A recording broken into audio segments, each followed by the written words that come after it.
Indonesia bukan hanya tentang satu pulau, satu bahasa, atau satu budaya saja. Indonesia adalah rumah besar bagi jutaan manusia dengan perbedaan yang begitu beragam.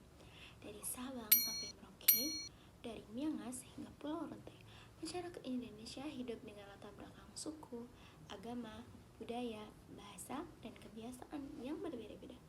Namun pertanyaannya, bagaimana bangsa sebesar Indonesia tetap bisa bersatu di tengah begitu banyak perbedaan? Jawabannya adalah integrasi bangsa.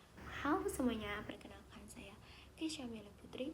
Pada video kali ini saya akan membahas tentang integrasi bangsa, mulai dari pengertian dan konsep utamanya, contoh nyata dalam kehidupan masyarakat, berbagai permasalahan yang terjadi, hingga kritik dan solusi untuk menjaga persatuan bangsa Indonesia.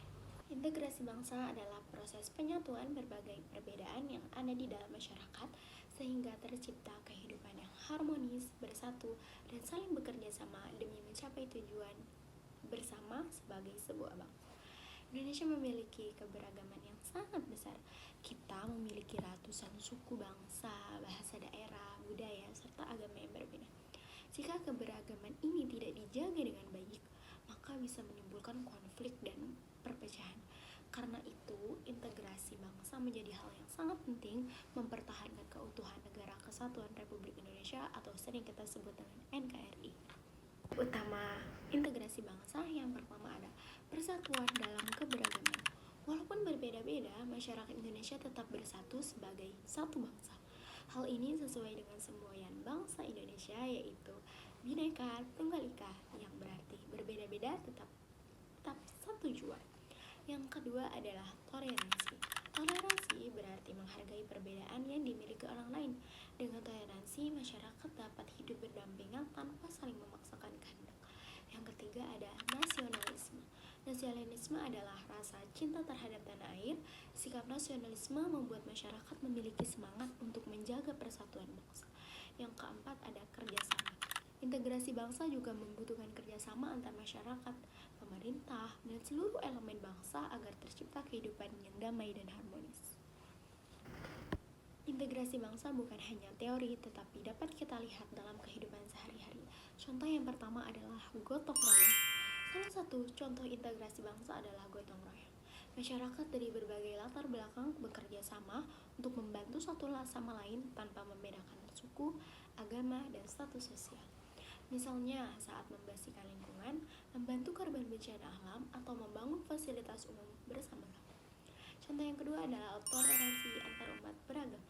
Di Indonesia, masyarakat dengan agama yang berbeda dapat hidup berdampingan. Contohnya ketika masyarakat saling menghormati saat hari raya keagamaan. Misalnya, menjaga ketenangan saat umat agama lain beribadah atau membantu menjaga keamanan saat perayaan hari besar keagamaan. Contoh yang ketiga adalah penggunaan bahasa Indonesia. Walaupun masyarakat Indonesia memiliki banyak bahasa daerah, bahasa Indonesia memiliki alat pemersatu bangsa, yaitu dengan menggunakan bahasa Indonesia. Masyarakat dari berbagai daerah dapat berkomunikasi dan saling memahami. Contoh yang keempat ada bekerja sama saat bencana. Ketika terjadi bencana alam, masyarakat Indonesia sering menunjukkan rasa persatuan yang luar biasa. Banyak orang membantu korban bencana tanpa memandang asal daerah atau latar belakang mereka. Walaupun integrasi bangsa sangat penting, dalam kenyataannya masih ada berbagai masalah yang mengancam persatuan bangsa Indonesia. Yang pertama adalah konflik SARA. Salah satu masalah yang sering terjadi adalah konflik SARA, yaitu konflik yang berkaitan dengan suku, agama, ras, dan antar golongan. Konflik seperti ini dapat menimbulkan perpecahan dan rasa kebencian antar masyarakat.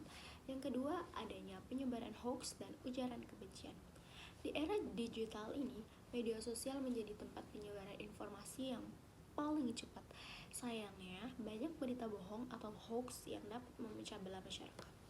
Bahkan, ujaran kebencian sering digunakan untuk menyerang kelompok tertentu. Tiga, ada sikap toleransi. Masih ada sebagian masyarakat yang sulit menerima perbedaan. Sikap intoleransi dapat menyebabkan diskriminasi dan konflik sosial. Yang keempat, adanya kurang rasa nasionalisme. Sebagian generasi muda mulai kurang peduli terhadap nilai persatuan dan bangsa sendiri. Jika hal ini terus terjadi, maka semangat persatuan dapat melemah. Permasalahan-permasalahan tersebut menunjukkan bahwa integrasi bangsa tidak bisa terjaga dengan sendirinya. Persatuan bangsa harus terus dijaga melalui pendidikan, sikap saling menghormati, serta kesadaran masyarakat untuk menempatkan kepentingan bangsa di atas kepentingan pribadi ataupun kelompok. Untuk menjaga integrasi bangsa, diperlukan solusi yang nyata dari seluruh bangsa masyarakat Indonesia. Yang pertama, solusinya ada pendidikan karakter dan toleransi. Sekolah memiliki peran penting dalam menanamkan nilai toleransi, kerjasama, dan rasa cinta tanah air kepada generasi muda. Solusi kedua ada bijak menggunakan media sosial. Masyarakat harus lebih bijak dalam menggunakan media sosial. Sebelum menyebarkan informasi, kita harus memastikan bahwa informasi tersebut benar dan tidak memicu perpecahan. Solusi yang ketiga adalah menghargai perbedaan. Kita harus belajar menghormati perbedaan suku, agama, budaya, dan pendapat. Perbedaan bukan alasan untuk bermusuhan, tetapi dapat menjadi kekuatan bangsa. Solusi yang keempat ada memperkuat semangat nasionalisme.